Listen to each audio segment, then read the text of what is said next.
Ketika institusi politik, institusi ekonomi itu bersifat ekstraktif, memeras, maka pelan-pelan negaranya akan turun. Tapi kalau institusi ekonomi, institusi politik sifatnya inklusif, memberikan kesempatan setara kepada semua, pelan-pelan negara akan bangkit menjadi kuat, menjadi makin berkembang.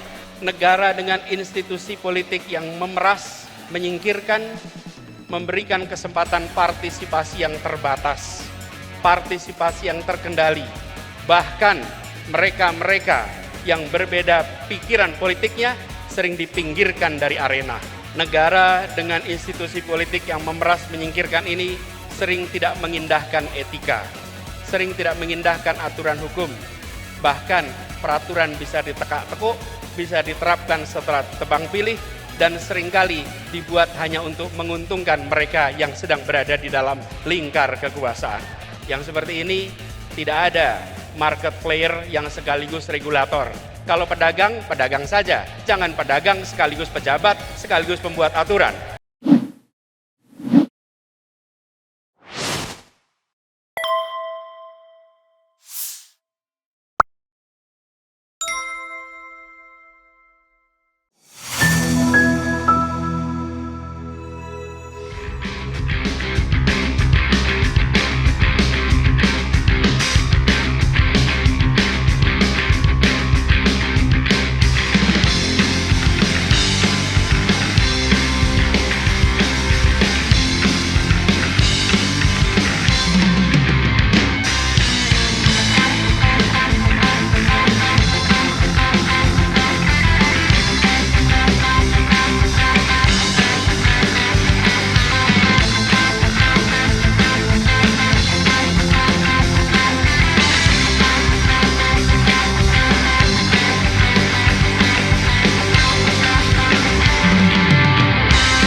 Saya baca pantun dulu boleh?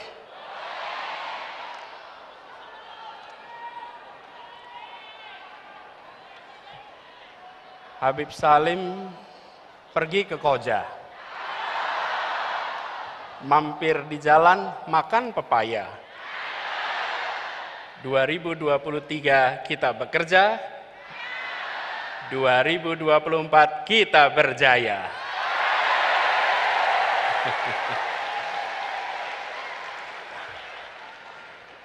Lagi pantunnya? Lagi ya? Ustadz Saihu pergi ke Kemayoran. Pulangnya muter mampir ke Kemang. Bersama dengan koalisi perubahan, biiznillah kita pasti menang.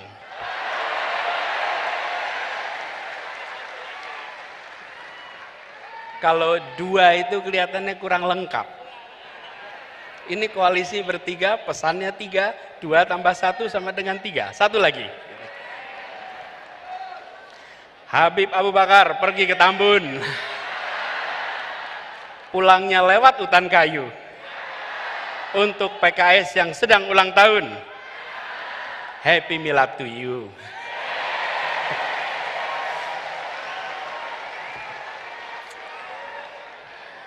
Yang saya hormati, yang kita hormati, yang kita muliakan orang tua kita, Wakil Presiden Republik Indonesia ke-10 dan ke-12, Bapak Muhammad Yusuf Kalla. Tadi pidato Pak JK di PKS, sepertinya Pak JK sedang pidato di rumah sendiri, Pak JK. Tidak pidato sebagai tamu, tapi pidato sebagai orang tua yang berada di rumahnya sendiri. Habib Salim mengantarkan menjadi sebuah rangkaian yang tepat, urutan yang tepat. Insya Allah beliau selalu sehat, dipanjangkan umurnya, dan terus menjadi penjuru bagi kita semua. Yang saya hormati, saya muliakan, yang kita semua sayangi, Ketua Majelis Syuro Partai Keadilan Sejahtera, Habib Dr. Salim Segaf Al-Jufri, para Wakil Ketua Majelis Syuro, Bapak Dr. Hidayat Nur Wahid, Bapak Dr. Muhammad Sohibul Iman, Bapak Dr. Ahmad Heriawan, Bapak Dr. Andes Suharna Surapranata, yang saya hormati Sekretaris Majelis Syuro, Ustadz Muhammad Sauki, yang saya hormati Ketua Majelis Pertimbangan Pusat, Bapak Dr. Suswono, Ketua Dewan Syariah Pusat, Kiai Haji Muslih Abdul Karim, yang saya hormati Presiden PKS, Bapak Haji Ahmad Saihu, yang saya hormati Sekjen PKS, Habib Abu Bakar Al-Habsyi, yang saya hormati Bendahara Umum PKS, Bapak Haji Mahfud Abdurrahman, yang saya hormati Ketua Mahkamah Partai, Kiai Haji Surahman Hidayat, Ketua Fraksi PKS, Bapak Dr. Jazuli Juwaini, dan seluruh anggota DPR RI dari PKS, yang saya hormati Ketua Fraksi PKS, Bapak Insinyur Tifatul Sembiring, beserta para anggota MPR PKS dan Ketua Dewan Penasehat, Ketua Dewan Pakar, Profesor Dr. Iwan Prayitno bersama anggota, yang saya hormati, yang saya banggakan, Ketua Umum Partai Demokrat, Bapak Mas Agus Harimurti Yudhoyono, Pak Sekjen beserta keluarga besar Partai Demokrat yang hadir di sini, boleh beri tepuk tangan kepada mereka. Yang saya hormati perwakilan pimpinan Partai Nasdem, Bapak Ahmad Ali yang tadi bersama kita. Yang saya hormati juga Ketua DPR RI yang dalam hal ini diwakili oleh Dr. Ahmad Basarah. Para kepala daerah dan wakil kepala daerah PKS dari seluruh Indonesia yang hadir bersama kita.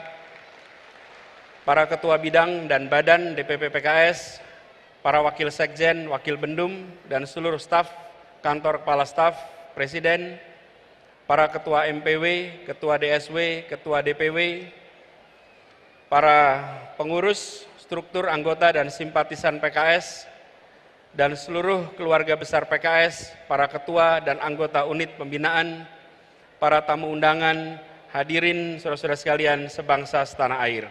Assalamualaikum warahmatullahi wabarakatuh.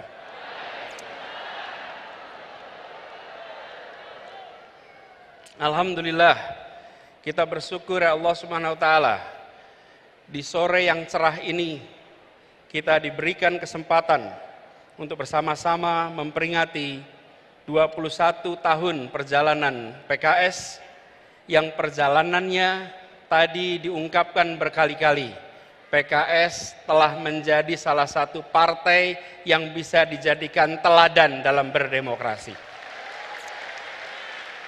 PKS konsisten bahwa berdemokrasi memiliki dua peran. Ada masa berperan di dalam pemerintahan dan ada masa berperan di luar pemerintahan. PKS menjalankan itu dengan konsisten.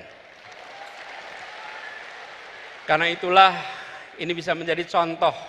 21 tahun adalah masa yang pendek untuk usia sebuah organisasi. Masih panjang perjalanan ke depan.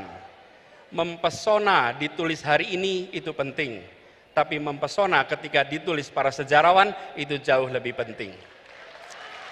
Dan PKS memberikan dokumen kepada para sejarawan nanti sebagai partai yang konsisten memainkan perannya ketika berada di dalam pemerintahan, kontributif, ketika di luar pemerintahan, konstruktif. Ini adalah satu peran yang luar biasa yang dimainkan oleh PKS. Dan peringatan kali ini seperti tadi disampaikan oleh Beb Abu, Pak Sekjen, bahwa seharusnya diselenggarakan April, tapi karena jadwal dan lain-lain jadi dilaksanakan di bulan Mei. Dan ini bersamaan, pilihannya adalah 20 Mei. 20 Mei ini bersamaan dengan 115 tahun momen kebangkitan nasional. Karena itu, di dalam kesempatan ini, izinkan kita juga menengok pada perjalanan bangsa, bahwa momen kebangkitan nasional 115 tahun yang lalu adalah momen di mana kita bangkit. Perlawanan yang dulu lokal, yang dulu fisik, menjadi perjuangan yang terkoordinir dengan kekuatan intelektual, dengan kekuatan politis, dan memiliki identitas kebangsaan yang kuat. Momen kebangkitan nasional adalah awal dari perjuangan menuju kemerdekaan. 37 tahun kemudian kita meraih kemerdekaan.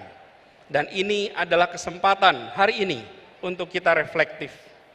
Ketika kita bergerak ke depan di hari kebangkitan nasional, kita harus ingat bahwa kita pernah bangkit, tapi tidak ada jaminan bahwa bangkit itu artinya terus-menerus menjadi kuat.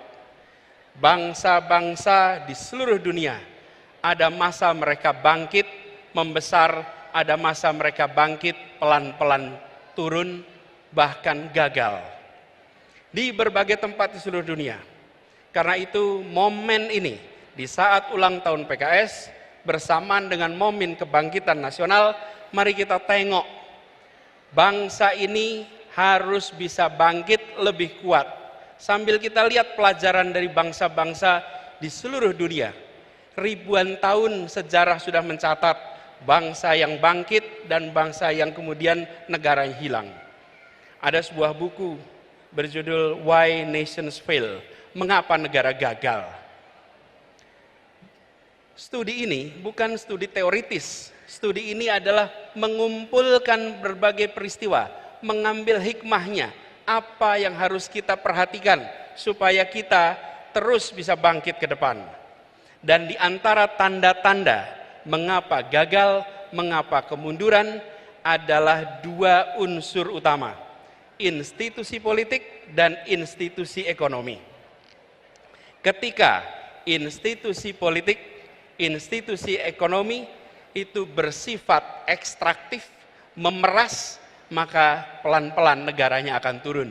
Tapi kalau institusi ekonomi, institusi politik sifatnya inklusif, memberikan kesempatan setara kepada semua, pelan-pelan negara akan bangkit menjadi kuat, menjadi makin berkembang. Apakah institusi politik dan ekonomi yang bersifat memeras menyingkirkan atau bersifat inklusif memberikan kesempatan pada semua? Coba kita lihat satu-satu. Kita lihat institusi politik. Apa bedanya negara dengan institusi politik yang bersifat memeras, ekstraktif, menyingkirkan, dan yang bersifat inklusif atau melayani semua? Negara dengan institusi politik bersifat memeras, menyingkirkan, cenderung mengkonsolidasikan kekuatan, kewenangan pada satu pemimpin, pada satu grup, pada satu kelompok. Kekuasaannya tidak disebar dan dibagikan kepada semua. Negara dengan institusi politik yang memeras, menyingkirkan, memberikan kesempatan partisipasi yang terbatas, partisipasi yang terkendali. Bahkan mereka-mereka yang berbeda pikiran politiknya sering dipinggirkan dari arena. Negara dengan institusi politik yang memeras menyingkirkan ini sering tidak mengindahkan etika, sering tidak mengindahkan aturan hukum. Bahkan peraturan bisa ditekak-tekuk, bisa diterapkan setelah tebang pilih, dan seringkali dibuat hanya untuk menguntungkan mereka yang sedang berada di dalam lingkar kekuasaan. Mudah-mudahan tanda-tanda seperti ini tidak ada di negeri kita. Ada apa tidak? Ada yang merasakan? Jangan sampai ada. Karena itu tanda-tanda bukan menuju kesuksesan. Dan sebaliknya, negara dengan institusi politik yang bersifat melayani semua, yang menjunjung tinggi pilar demokrasi, yang memberikan kewenangan kepada cabang-cabang pemerintahan agar saling mengawasi, saling menyeimbangkan. Negara yang seperti ini akan kita saksikan tanpa konflik kepentingan. Misalnya, yang seperti ini tidak ada market player yang sekaligus regulator. Kalau pedagang, pedagang saja. Jangan pedagang sekaligus pejabat, sekaligus pembuat aturan. Apalagi membuat aturan yang terkait perdagangan yang dibuatnya. Dan juga tidak kemudian serba rangkap jabatan, apalagi rangkap jabatan yang bertumpuk-tumpuk. Juga memastikan meritokrasi berjalan dalam pemerintahan, bukan memberikan keistimewaan pada keluarga. Negara dengan institusi politik yang melayani ini cenderung menjunjung tinggi tegaknya rule of law. Sehingga yang dilakukan adalah memperkuat cabang-cabang hukum agar independen, agar terbebas dari intervensi politik, agar transparan dalam setiap pengambilan keputusan. Dan kalau kita saksikan, ini yang harus kita perkuat di Republik ini.